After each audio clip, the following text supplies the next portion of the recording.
그래서 3기 신도시의 중요한 목적 중에 하나가 요즘엔 더 중요해졌는데요. 그러니까 집값을 잡는 것 목적 외에 어떤 그 신규로 일자리를 만든다는 의미도 있지만은 기존의 주거에 불일치되어 있는 그러한 자유입지의 산업 지역과 그 다음에 주거와의 이 불일치, 그걸 해결하기 위해서 계획된 산업 입지를 공급하는 겁니다. 그러니까 사실 어떤 목적을 가지고 있냐면요. 어떤 산업 용지 뭐 100만 평을 만든다고 해서 거기에 새로운 기업이 들어오라고 생각하는 것은 오해입니다. 90% 이상, 95% 이상이 기존에 다른 곳에 있는 기업이 들어오게 되거든요. 그래서 이제 어떤 기업이 들어올까? 물론 지자체들은 첨단 산업을 원하고 그걸로 인해서 그 지역에 이제 높은 지역 경제 성장을 요구하겠지만은 근본적으로 깔려 있는 거는 이 자유입지 기업들을 뭔가 좀 정형화된 곳에 모으고 또 그 옆에 주택을 제공을 해서 수도권 지역의 주거와 일자리의 불일치를 해결하자는 게 가장 큰 목적입니다. 사실은 상당히 많은 용적의 그 자족 용지를 확보하고 있습니다.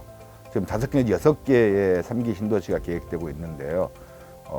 거의 대부분이 상당히 많은 용량에 한 번에 채울 수 없는, 적어도 10년 이상 계획을 가지고 채워야 될 이 산업 용지를 계획하고 있습니다.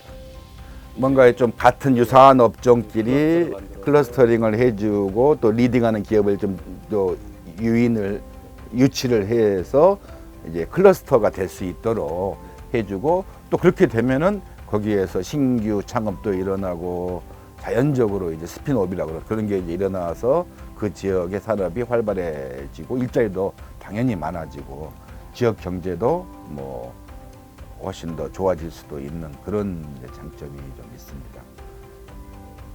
물론 하남과 과천도 3기 신도시에 들어가지만은 그 면적이 상당히 작습니다. 나머지 이 면적이 넓은 지역은 다 강북 지역에 있습니다. 그래서 이제 강북 지역이라는 의미는 뭐냐면은 산업이 인구에 비해서 산업이 상당히 적은 곳들이거든요. 이제 그런 지역에 주택도 공급하지만은 이제 잘 조성된 산업을 공급을 해서 뭐 일자리뿐만이 아니라 소위 이제 경기도 이 북부와 남부의 어떤 균형 발전도 좀 꾀한다는 것도 포함되어 있습니다.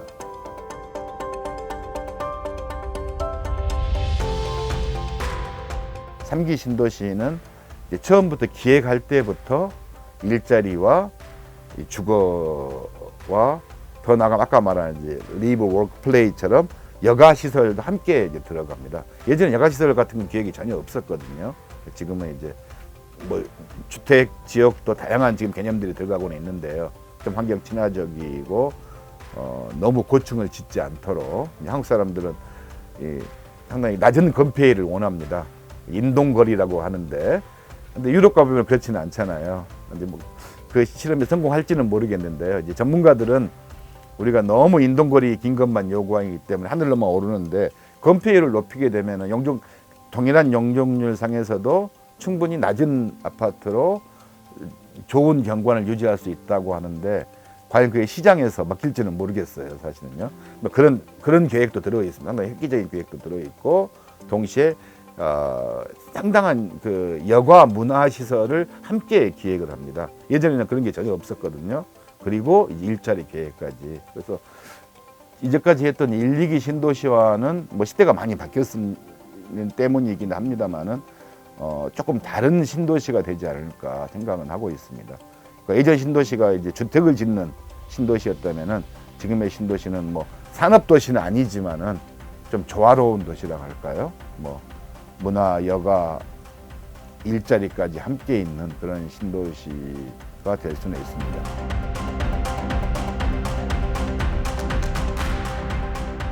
꼭 임대 아파트를 지어라. 청년 임대 같이 약간의 제한을 두는 겁니다.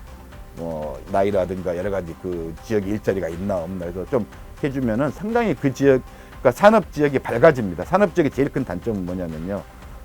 강남도 가끔 그런 것이 조금씩 있는데 너무 업무만 많이 있는 지역은 6시 이후가 돼버리면은 꺼져버립니다, 불이. 근데 그게 주거가 함께 있게 되고 주거가 있으면은 생활 편의시설이 있어야 되잖아요. 예, 그렇기 때문에 또 여가시설도 있어야 되기 때문에 24시간 이제 불이 밝아지는, 그래서 다양한 긍정적인 효과가 있습니다, 사실은. 그래서 저는 그 자족용지의 가장 중요한 요건 중에 하나가, 그러니까 산업용지를 만드는 것도 필요하지만은 두 번째로는 청년 임대주택을 많이 만들어야 된다. 그 수요가 상당히 큽니다, 사실은. 그리고 대부분은 지금 이 산업용지에는 어떤 걸 계획하고 있냐면은 그 정부가 그 발표도 했습니다만은 청년 창업 지원 그 센터들을 전부 넣게 됩니다.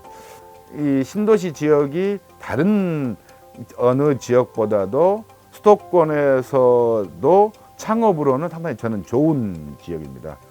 이 서울에 있는 다양한 서비스와 제조 같은 그 기능들과 연계가 아주 쉬운 곳이고, 그래서 상업센터를 만들고 하면은 상당히 여러 가지 의미가 있다고 생각합니다. 신도시의 중요한 특징이 뭐냐면요.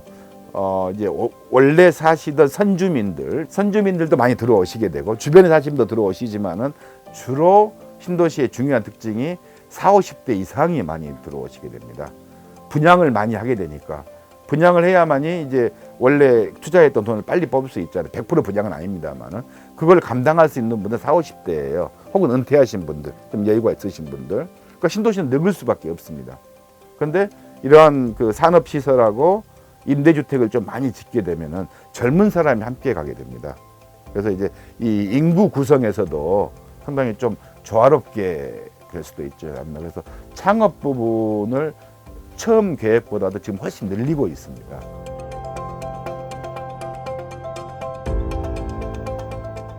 예전에 고전적인 신도시 도시 계획은 업무지구, 주거지구, 산업지구 나눠놓고 업무지구도 다 100% 분양해버리고, 그런데 지금 어떻게 할 거냐면 단계적 개발이라는 개념이 들어가게 됩니다. 주택도 좀 단계적으로 이제 이 중심부 먼저 분양하고 그 다음에 단계적으로 좀 갈 수 있게 하고, 그 다음에 이제 핵심은 업무와 상업과 산업은 처음에 다 채워놓으려고 하지 말아라. 왜 그러냐? 처음에 다 채워놓을 계획을 세우면은 안 채워지면 이제 담당자는 멘붕이 오기 때문에 어떤 업종이든 일단 급하게 막 집어 넣을 수밖에 없거든요. 그러나 그거를 이제는 3분의 1, 3분의 1 끊어서 간다라고 생각을 하게 되면은 훨씬 더 장기적인 그 지역에 맞는 산업 계획에 의해서 좀 선별할 수도 있고요.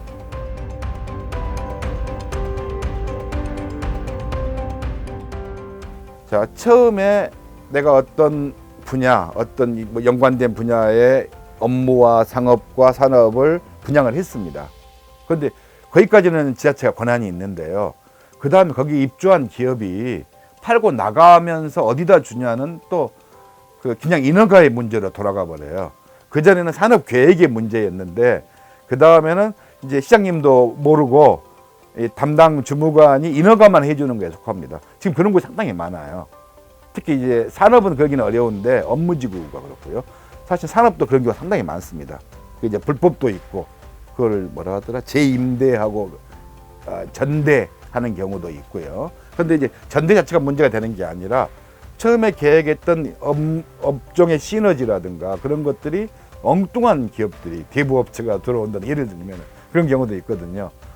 근데 그거 막기가 상당히 어렵다고 제가 들었습니다. 제가 정확한 법적인 부분은 모르겠는데요. 이미 다 분양 끝났고 거기 산업 조성 계획이 끝났으면은 인허가 문제로 가버리기 때문에 이제 특별히 그 도시에서 제한하는 업종이 아니면은 막기가 어렵습니다. 그런 것도 생각을 하면은 좀 단계적으로 가는 게 100% 그런 걸 막을 수는 없지만 그런 부작용을 조금은 줄일 수 있는 방법이기도 합니다.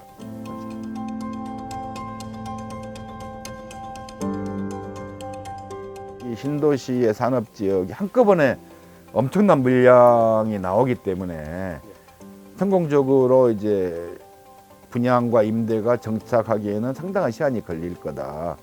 그 트리거를 만드는 게 상당히 중요하거든요. 약간 붐을 일으키는 게 중요하거든요.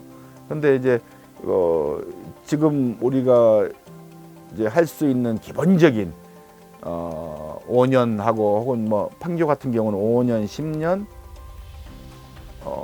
재산세와 그 다음에 기업에 약간 세제 혜택 주는 거 50% 감면, 30% 감면해 주는 거는 그렇게 크지가 않다고 하더라고요. 특히 이제 규모가 작은 기업한테는 어차피 매출이 많지도 않은데 그건 메리트 안 되거든요. 그래서 규제 샌드박스 우리 이 지역의 산업 발전에서 규제 샌드박스를 시행을 했잖아요. 그래서 수도권 전체한테 그걸 준다는 건 바람직하지 않고요. 하남과 과천 3기 신도시를 제외하고는 그냥 기존의 관점으로 보아서는 인기 있는 산업 지역은 아닙니다. 사실은 하남과 과천은 인기가 많을 거고요. 강남과 가깝고 기존에 있는 산업이 가까우니까요. 그리고 부동산에 대한 그 기대도 수익도 크고요. 그래서 다른 지역은 그게 크지 않기 때문에 그래서 규제 샌드박스를 도입하는 것도 고려할 만하다는 생각은 듭니다.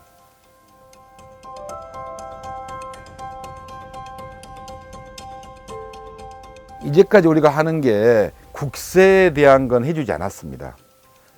그러니까 지방세, 그러니까 세금이 이제 국세와 지방세가 다르잖아요. 지방세에서 뭐 5년 동안 30%, 50% 감면 정도 해줬거든요. 그래서 상당히 기업 입장에서는 물론 돈 깎아준 거 싫지는 않지만 미미했다고 하더라고요. 그러니까 국세에서 깎아줄 수가 있습니다. 훨씬 더 그러니까 세금의 핵심적인 부분을 깎아줄 수가 있는 거죠. 사실은 그게 제일 핵심이라고 저는 알고 있습니다. 그다음에 그 다양한 산업단지에서 가지고 있는 업종의 그 제한을 풀 수가 있습니다. 예를 들면은 산업단지 요즘에 이제 산업단지에는 예를 들면 이것도 필요해요. 오락실도 필요하거든요.